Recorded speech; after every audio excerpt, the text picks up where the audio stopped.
Здраво, деца! Слушнете го денешниот возбудлив расказ. Улиците биле правливи, сонцето било вжештено на небото и повторно питачот седнал покрај патот. Секој пат кога слушал чекори, тој ја испружувал раката. Помогнете ми, дајте ми пари. Некои луѓе го сожалувале Вартимеј, други го занемарувале. Еден ден изгледало како сите во градот Ерихон да се на улица. Што се случува? Исус, Божиот син ќе помине по овој пат. Оној кој ги сака сите, ги лекува болните и дури може да ги воскресне мртвите. Слепиот Вартимеј почнал да се надева дали Исус ќе го слушне ако викне по него.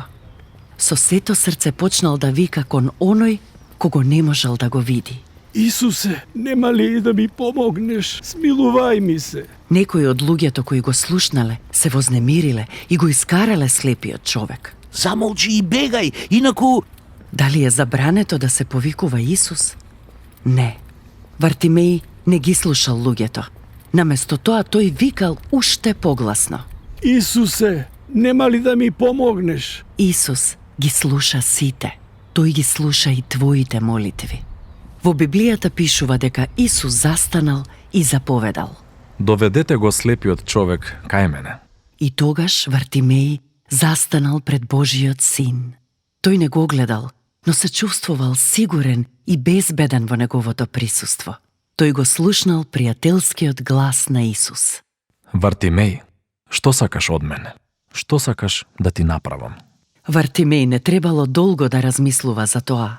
Неговата најголема потреба станала негова молитва. Господе, да прогледам. Исус ја слушнал неговата желба. Прогледај, верата твоја те спаси. Токму во тој миг Вартимеј можел да гледа целосно. Неговите очи го виделе оној кој ја слушнал неговата молитва и одговорил на неговиот крик. Пресреќен, Вартимеј му се заблагодарил на Исус и оттогаш го следел Исус со цело срце. Во Библијата Бог ти вели: и повикај ме во тежок ден, јас ќе те избавам, а ти ќе ме прославиш.